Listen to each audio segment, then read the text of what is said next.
Hey guys, what's up? Uh, Mike here, just chilling out in my attic or whatever. It's the only place I have any peace of mind to do these videos and, you know, enter my calm space, my meditative space, my Zen palace, as I call it, whatever. Um, so how you guys doing? Hope you're doing good out there. Um, so today,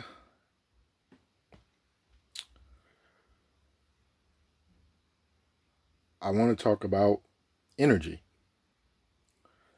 Now, I thought I dropped a video about this before. Um, But if not, here it goes. And if you're watching from Instagram, or most likely I do share some of my videos to my Facebook page. So if you're seeing this on Facebook or Instagram, just know that this is probably going to be one of the most important videos I've ever put out or talked about, um, as I have a lot to say. So yeah, let's talk about it, shall we? Energy. Everything is energy, okay? And anyone who tells you otherwise is a bold-faced lie, and you should probably not be associated with that person.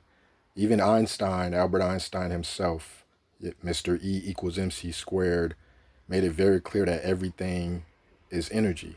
Everything is a connotation, is set in motion. Okay, it's a simple equation.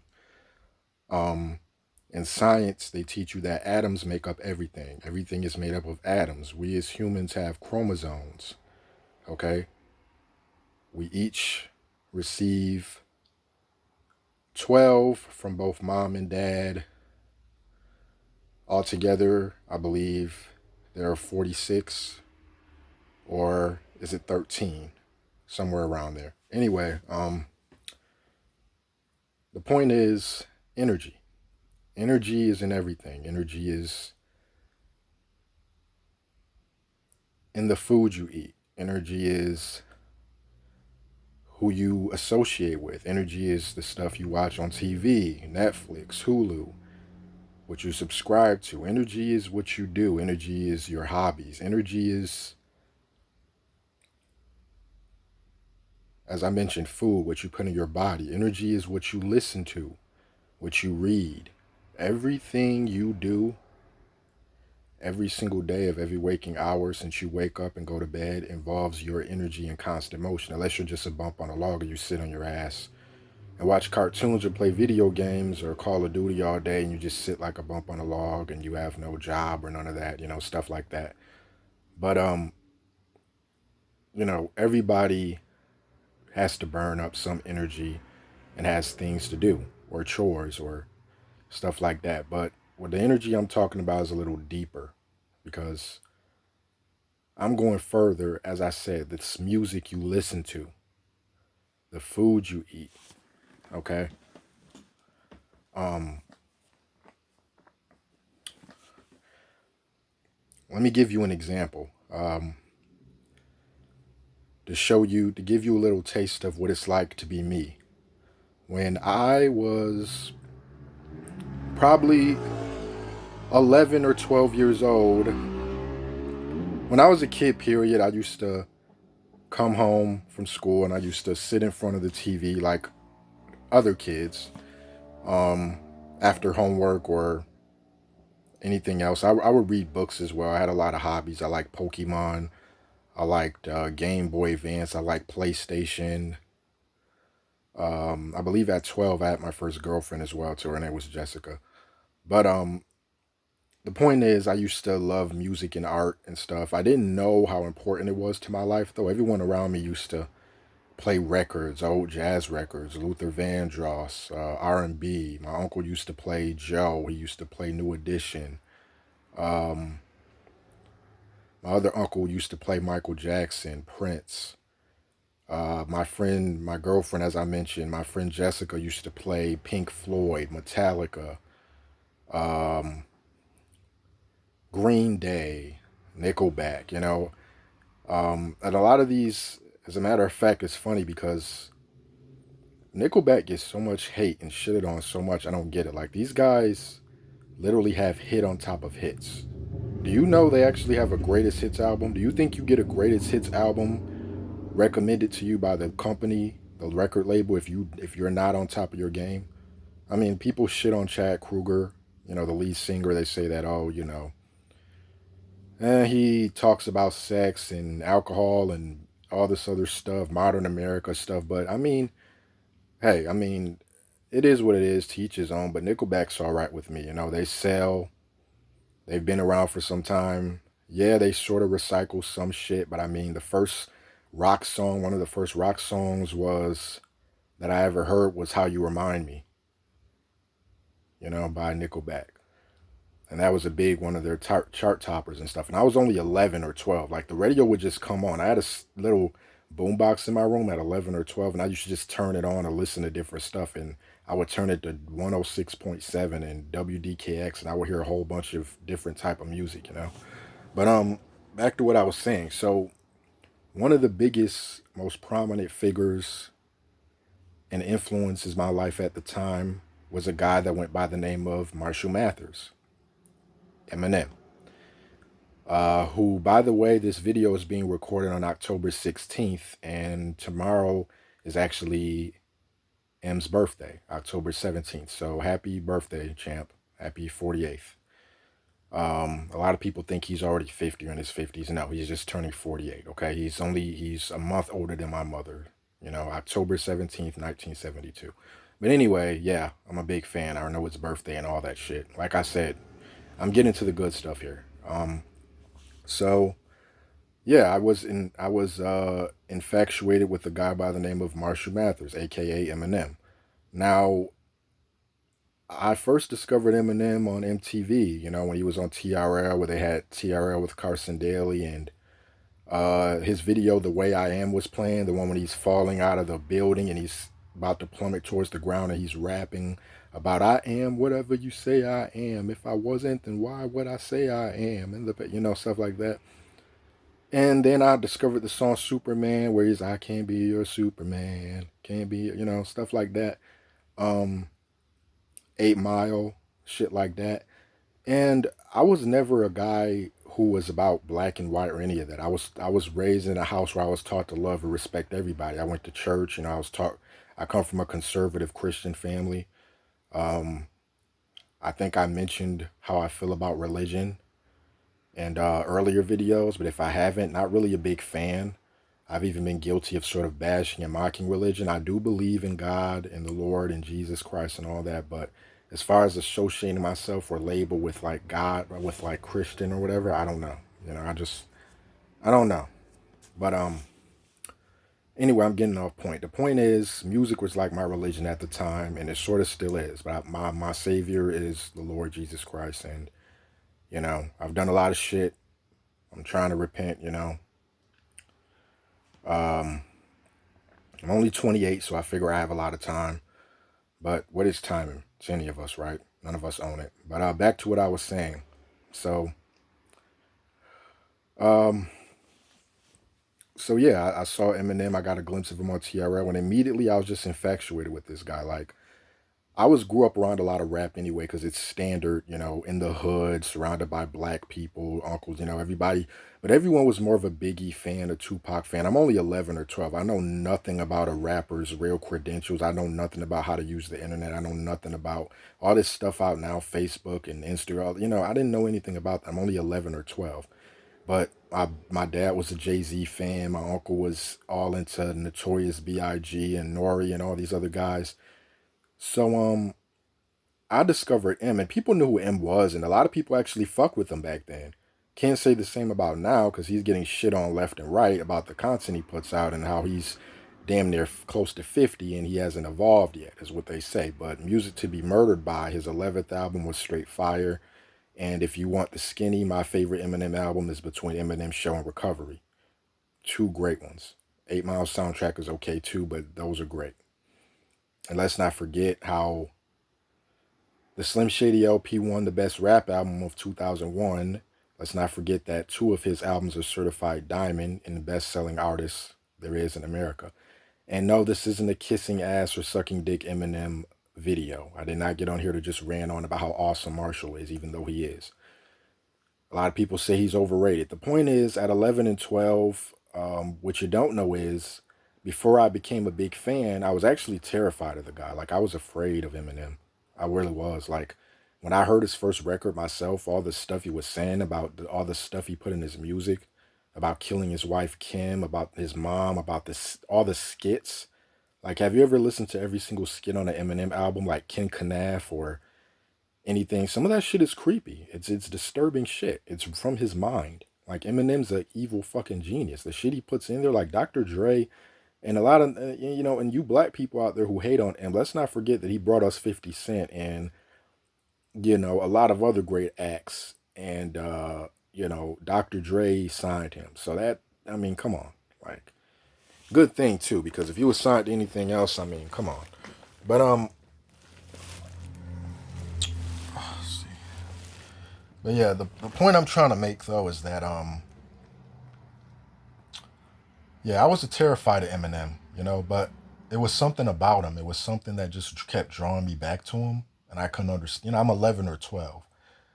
So a few years pass, and I'm 14, 15. I'm in high school and stuff, and uh, I'm going through it, man. Like, if you're an outsider or introvert, you know what I mean. Now, when you're the new kid in school, um, you're constantly getting bullied, tortured. You know what I mean?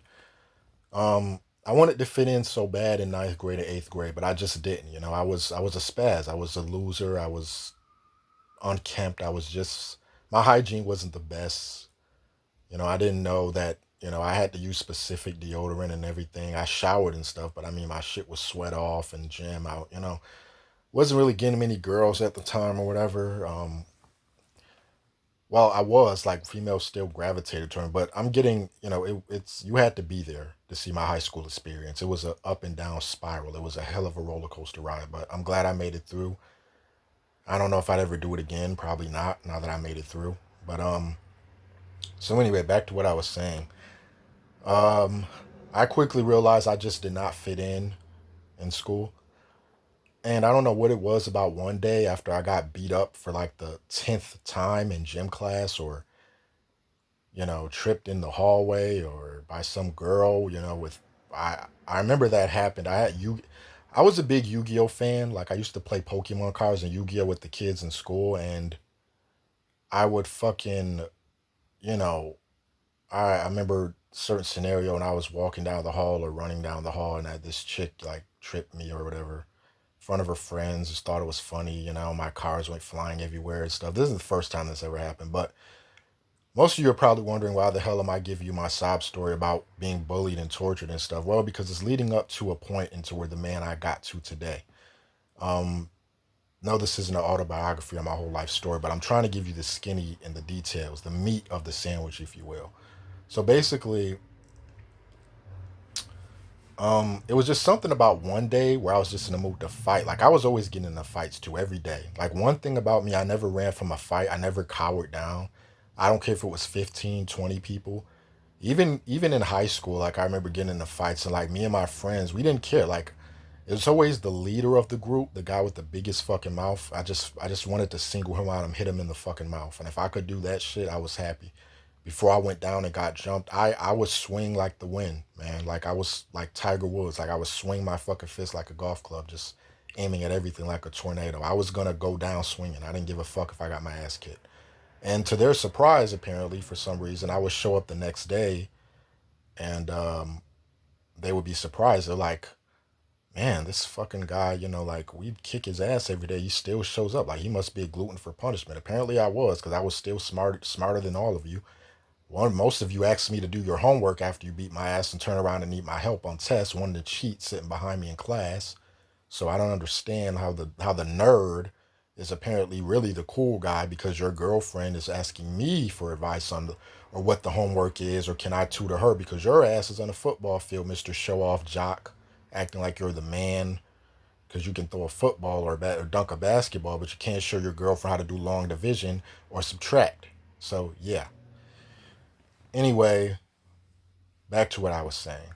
Um, so yeah, I would get on YouTube, listen to music and stuff, and let me just skip to the point, because actually this video on my phone can only go up to 24 minutes and 28 seconds, and it's at 15 minutes and 14 seconds. So here's the deal. I got on there and I began to research Eminem. I just started to look up his stuff, you know, um, listen to his listen to his catalog, his music and stuff. I was still freaked out, but I actually began to vibe to this guy at like 14 and 15 because at the time I understood what he was saying. This was a kid, a white kid who grew up who was moved from neighborhood to neighborhood, who got beat up predominantly by black and white kids, who didn't have a place to fit in, who had to be on free lunch, who was poor as hell, whose mom did drugs, who grew up in a family where, just I'm pretty sure you know the story of Eminem, but I'm not here to glorify. He can tell you all about that as he does in his art. But the point is, I began to resonate. I began to feel his pain. I began to understand why Eminem was Eminem and why he snapped like he did. Okay, but it was deeper than that. This was a guy who found what he was good at and found a way to feed his kid with it and was happy. Who went from being depressed and sad and wanting to kill himself to finding something he's super fucking good at and being downtrodden and kicked around because he didn't look like other people who ran the genre. You know what I'm saying? Like, even Royce the 5'9" did an interview, Vlad TV, saying about how Eminem would get in fights in clubs and stuff because he fucking, he just.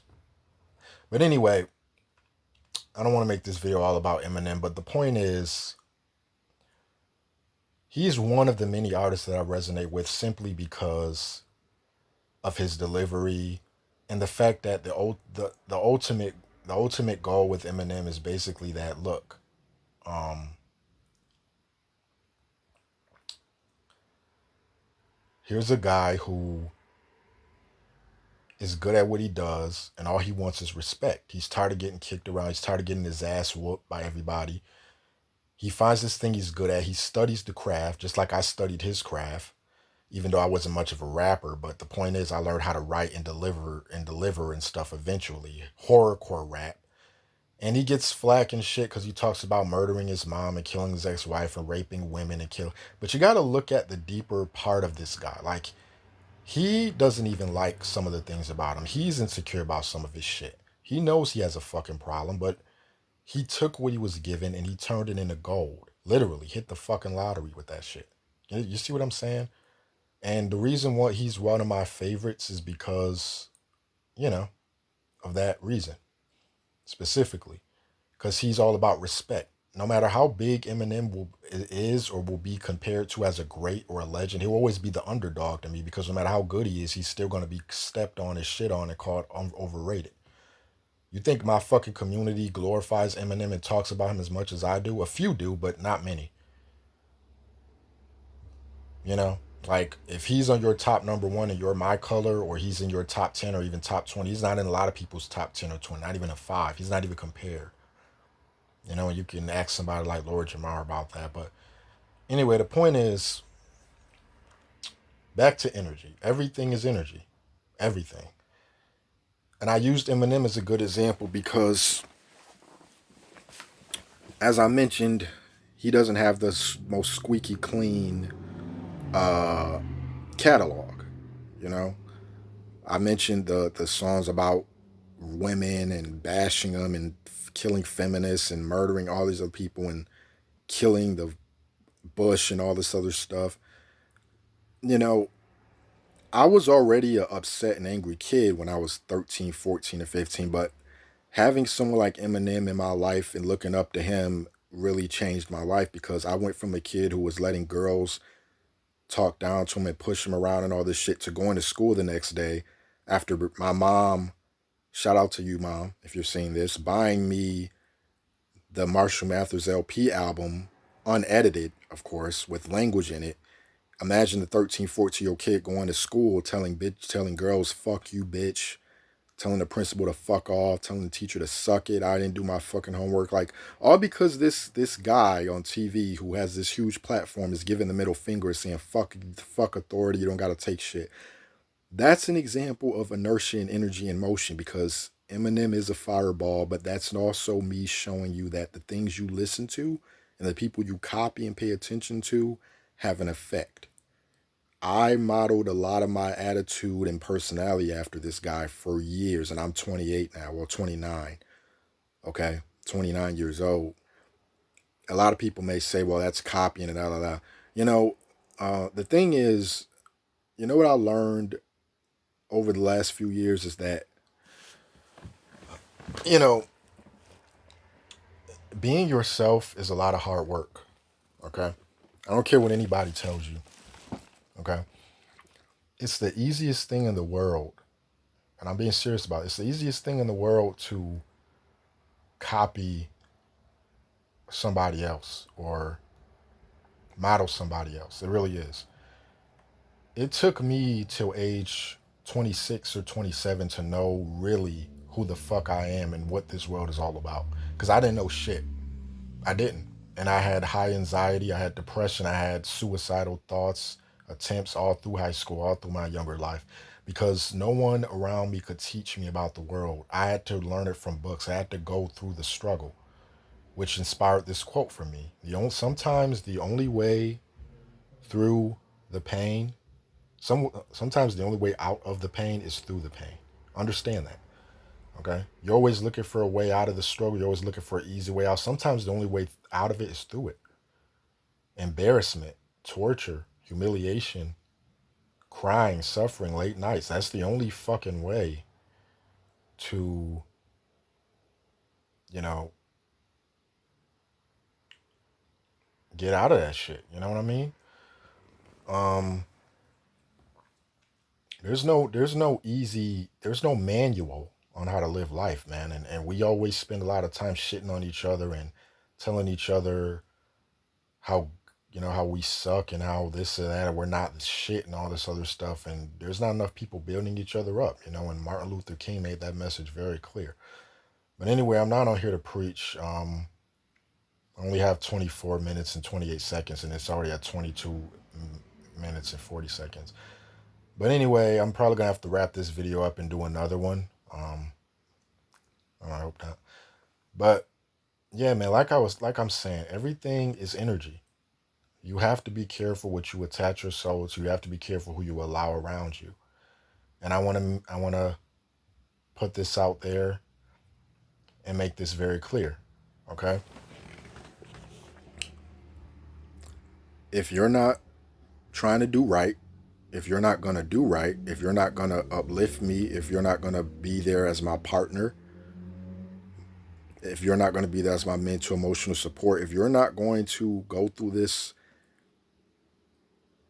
crazy ass twisted roller coaster of a ride called life with me, then you need to exit. Okay? Now, the name of this video, if you're seeing it, is supposed to be called Leave Me Alone. And hopefully I'll put that caption in. That's what this whole thing was about, basically. I was trying to get to the meat of it, is to leave. If you're not going to do right, if you're not going to do good, leave me the fuck alone and just get out of my life, man. Just leave. Because too much shit is going on right now. Like, we're supposed to be in, the last days of the world or Earth. People are talking about Armageddon and shit. Like, if you're not going to do right, man, if you're not going to just leave. Just leave me the fuck alone, man. Simple as that. Don't come around me. Simple. I don't want your energy on me. I don't want that negativity around me. Don't come around me spreading shit when I'm feeling down already. Okay?